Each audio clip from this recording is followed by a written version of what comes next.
You're listening to Precinct 444, a podcast network from the National Law Enforcement Museum. Today we're bringing you an episode from the Encore series, where we revisit past museum programs and conversations. Welcome back to the third and final installment of Breaking the Blue Ceiling, originally introduced live on December 9th of 2020. The series concludes with discussions about why law enforcement is often considered a man's job and how that stigma can be dismantled, the importance of recruitment and retention of women, and why now is the best time for women to enter the field of law enforcement. And now for part 3 to conclude this series of Breaking the Blue Ceiling, a special revisit for Women's History Month. I think that every one of us on the panel can relate to the hurdles of balance, right? Of being trying to balance life, personal life, work life, and we probably want to give 100% to everything, right? And I always say, when they ask me that question, I always say the same answer. I don't do a really good job. Don't ask me that question. But Jim, I'm going to ask you. I'm going to start with you on this question, and I want to hear your thoughts as well from Melissa and Kristen. So Jim, when you hear someone say that, whether it's a man or a woman, who says that policing is a man's job, and I know that we look at the skills, what's necessary for me, the heart, right? Intelligence, teamwork, and it's not all about physical prowess. There are plenty of what I call examples out there that we can show that it's definitely not about that, especially the LA Sheriff's deputy that saved her partner recently. And so we bring our mindset and our heart set and our soul to the job. And so what do you say for those or men or women that do say it's a man's job? Melissa, I'd like to hear your thoughts, and Kristen, your thoughts as well on that. So Jim? I've been, I guess, blessed in that way, is that I've not worked among men that have actually overtly said that. I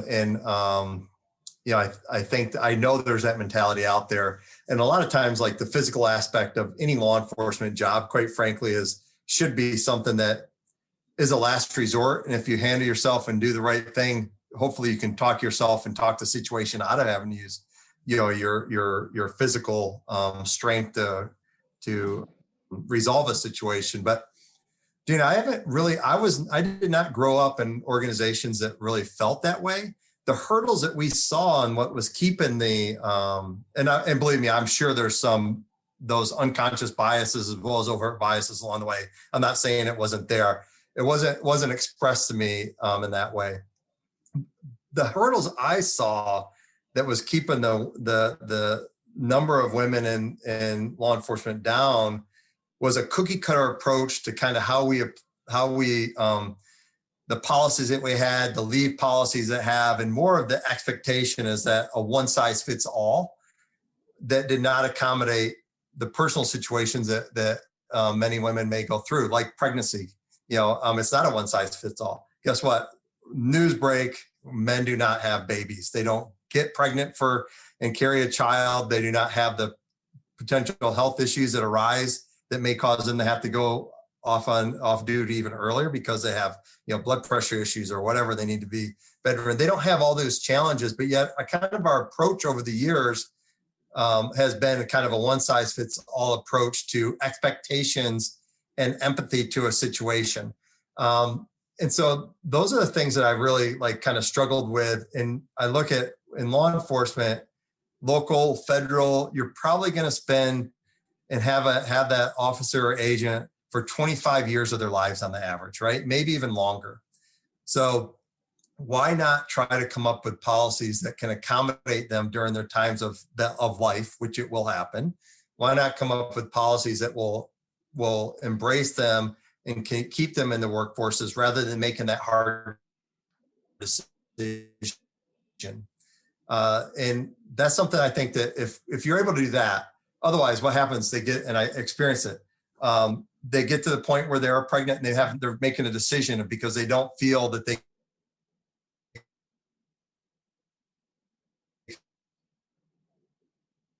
can fit into the mold that has been acquisitioners.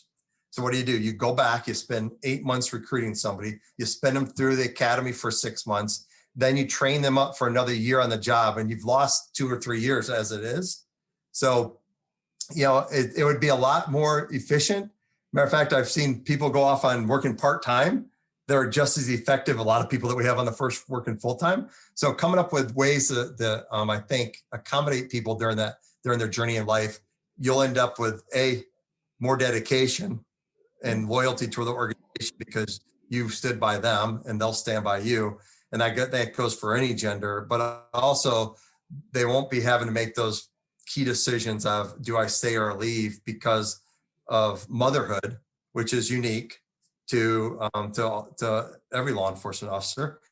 So those are the types of things that I saw the hurdles and kind of the reluctance to make that change all over the years, just to break out of a cookie cutter approach and expectations and treat people as individuals and unique individuals along the way as well. Hey, thank you. I appreciate the attention to the hurdles of the experience when we have those who make the choice to carry and be a mom and go through that. I'd like to hear your perspective a little bit on hurdles, Melissa, if you wouldn't mind, and maybe answer that. What are your thoughts when you hear? Because I know maybe you don't hear it overtly, but I can tell you even some of the questions that we are posed is, well, maybe some women just don't want to join, just don't want this career. So maybe share some of what's on your mind about that. Well, if you're referring kind of to the last question of policing being a man's job, I kind of laugh when I hear that, to be honest with you. I wasn't always received well. I was 5 feet 2 inches tall on a SWAT team full of 6 foot tall men, and I was still able to do the job. And, I can understand that sometimes that's maybe a little bit demoralizing. But if I had listened during the course of my career to what people told me I couldn't do, I wouldn't be where I am today. And, I remember during my first few years on the job, I asked for an opportunity to attend a pretty intensive defensive tactics instructor's course. And it was a course that was out of state. It was very intensive. A lot of students were getting injured during it. And I was initially told no, it was only for male officers. And I was really angry about it. And, I pushed the envelope. I ultimately got sent to the training. I did fine, minus some bruises and a little hernia repair that I had to have when I got back for flipping a 200-pound guy. But it was kind of one of those things like, yeah, the girls can do this stuff too. And I think, I understand that there are people that may think like that, but instead of getting offended when somebody makes a statement like that or thinks that this is a man's job, I'd rather just think they don't know any better or they haven't seen it any differently. Because the reality is, in all of our agencies, everyone on this panel, we have women in our profession every single day in every assignment that are excelling. And law enforcement is a traditional profession. We are evolving. I think back to 1997 when I first entered the profession. At my first station house, there was a men's locker room and there was nothing for the women. And that's just how it was back there. And eventually those things changed. For me, I'd rather kind of look at the trajectory of women over time in our profession. We're seeing more women serving as police chiefs and in non-traditional roles. And there's no question that some of that traditionalism still exists. But as new generations continue to fill our ranks, our profession just keeps progressing. And that's encouraging. Yeah, great. I would imagine you're probably a great example of the, hey, it's physical prowess only, but as you know, that it's definitely not, right? So what I'm going to do is have Christian start off with the next question, and you can also dovetail in and tie into your hurdles that you would like to share. But I'm going to ask you, I know that some agencies do it really well when it comes to recruitment and retention, especially recruitment, because right now I think we're all in that same boat. I think all of us are really focused on recruitment. I know for ATF, that's our biggest focus next year, is trying to recruit talented women, especially women of color. And I know that some agencies and some organizations are getting it right. I would like to hear your perspective on that. If it's something that you're doing at your department or other departments that are out there that are doing it really well. Maybe if you can share that, and also if you feel like you want to add to a little bit of your own hurdles, because I know you had your own as well. Feel free. I'd love to hear your perspective on that. Sure. I wish I had a good answer for you about recruitment and retention, especially, with females. But the truth is I'm struggling. I thought that we would have more females applying to the job with a female chief. That just made more sense to me, but I'm still struggling to get past the 12% mark in my department. And so then if you don't have a large number of females or people of color in your ranks on your force, well, then how do you promote through the ranks if they are not there? So this, this problem is twofold for me. And I'm really proud of the fact that that myself and my command staff have built the most diverse command staff in the history of the department. I promoted the first African-American man to a deputy chief position, the first African-American female lieutenant. I'm proud of those things, but again, when you try to reach down and tap people and tell them, I see something in you, I get a lot of pushback. And I will talk strategically just about females. And it goes kind of back to what you were talking about, all of you, about that work-life balance, is by the time you come up about the 7 to 10 year mark when it's time to promote, well, by then you have to go back to the bottom of the totem pole as a sergeant, 3 to 11 shift with Tuesdays and Wednesdays off. And I have a lot of females and even some males who are saying, I don't want to do that. I will miss my kids' games. And so that is a challenge for me. I don't have the answer because I'm honestly not doing a very good job at it in our recruitment. And I don't know how to be better. But some of the hurdles kind of go along with that in our profession. And you still hear that these templates that we have, you talk about the scrutiny, these are templates, these are man-made, and I mean man in the generic way. And I'll get to that in a moment, because when I say it in the generic way, templates are contrived. They are what other people assign to what a certain person should look like, whether that be, a chief of police or a police officer or a board president, or the president of an organization. Insert whatever title here, we have this contrived template of what that looks like. And so from the beginning of my career, in fact, the first time I was sitting with my field training officer, month 3, and my lieutenant looked at my field training officer, both male, and the lieutenant talked over me to my field training officer and said, wow, she's doing a pretty good job. Have we gotten her in a fight yet? And I'm sitting there and I'm like, I'm right here. And my field training officer, a male, God love him, stands up for me and says, honestly, she does pretty good talking other people into handcuffs and using her communication. And it's kind of the same thing that Melissa said. I'm 5'4", and when I came on the job in 1994, I was 120 pounds, and so I didn't have the luxury, of using, and I say luxury, and I mean that in jest of I had to use my human influence and my communication skills to get people into handcuffs, because I knew, in the backyard or a dark alley, I wasn't going to win. And so that is something that, believe it or not, I thought would get easier through my career. So that's the beginning. And then the bookend is, I just went through the process for the Chicago Police Department as superintendent, and I made it to the final 3. And this is when I say generic and that templates are man-made, is that I had a female who was on the police board. She said to me, I don't know how a little girl like you are going to get these officers to follow you. And I thought, oh my gosh, this is a female. So this is 27 years later in my career, and I'm still grappling with that template. So to kind of bring it back all around, I think I think people do still attach that template of, oh, I can't join policing because, it doesn't look like me, whether you be a person of color or whether you be a female, is that we still don't represent, everyone. And that's a problem. And the second hurdle, and then I'll quickly let you move on, is a lot of what Danielle said about when you get to a certain point, that you start to let all of that noise fall away. And the minute that everything changed for me was I had this thing that I used to do, and I was like, well, what are they going to think? And what are they going to think about this decision? And then I remember asking myself, who are these theys and why do I give them so much power? And I literally sat down and thought of who these theys are in my life. And I got this idea from Brene Brown's book.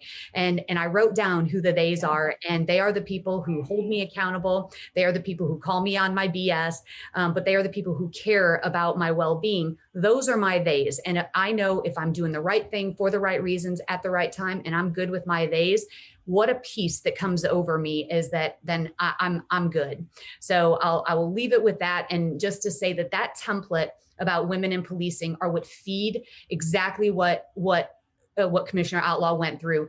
They looked at that in the headlines. I followed it. The first decision she makes was to change the nail polish when that wasn't even what she set out to do. It was just a comment in passing, but it fit the template of women in policing and people latched onto it. And it's frustrating. Yeah. So, wow, that was great. It was got caught up in your dialogue because I think that what you have to offer and have to share. I think that the people that are out there really.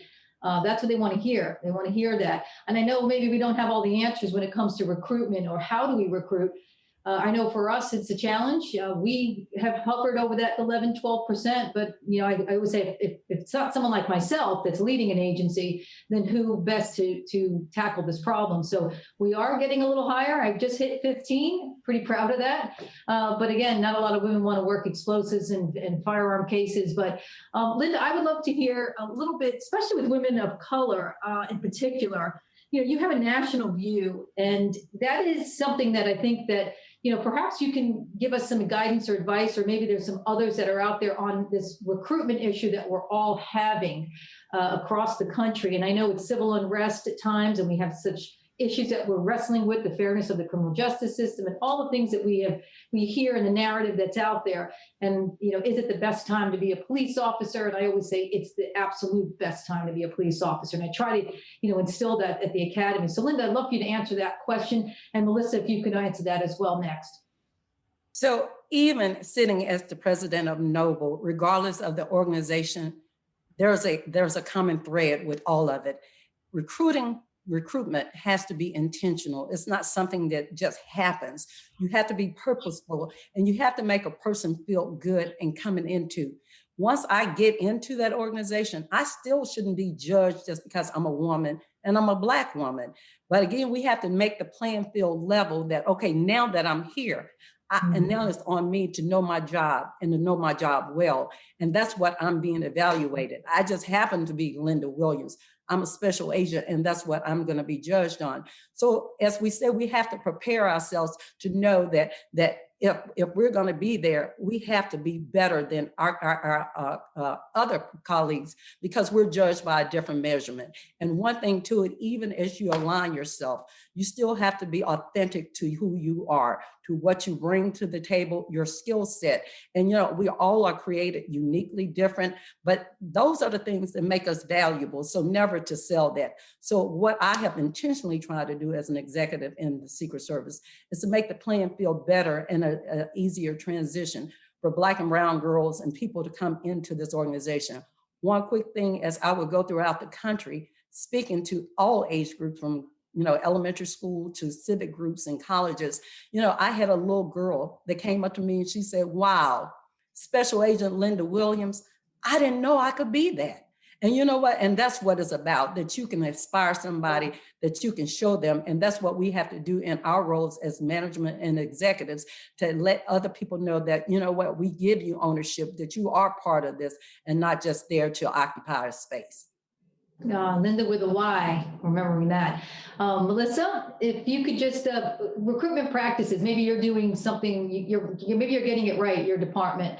I think we've all tried to figure out the best way to try to make our organizations attractive, to make the profession, I call it the profession of policing, attractive for women.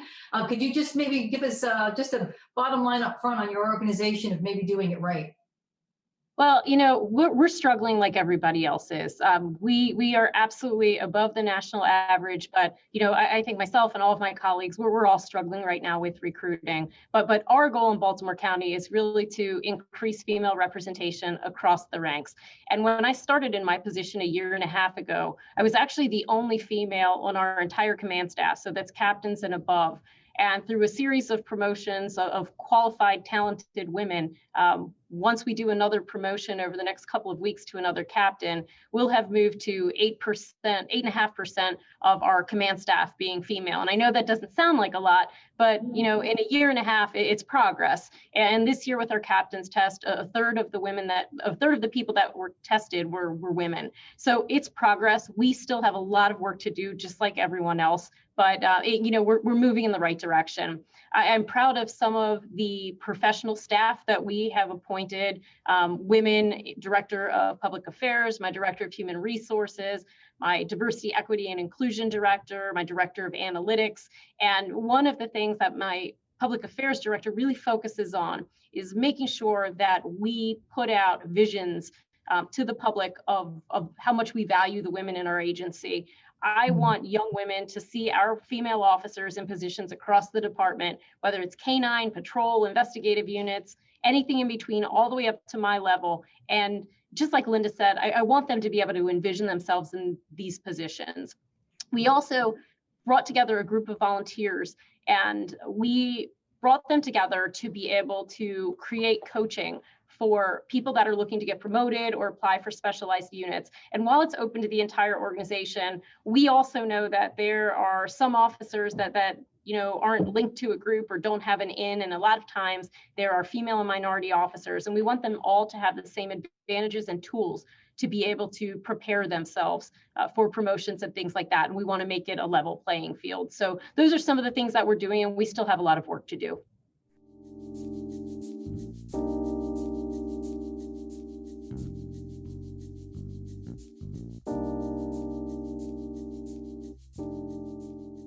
Thank you for tuning in to this series of Breaking the Blue Ceiling, part of our Encore series and specifically released to celebrate Women's History Month. We thank you for joining us again, and we'll stay tuned for our upcoming episode releases every Wednesday, and once a month, we'll publish an Icons episode exclusively on Tuesday.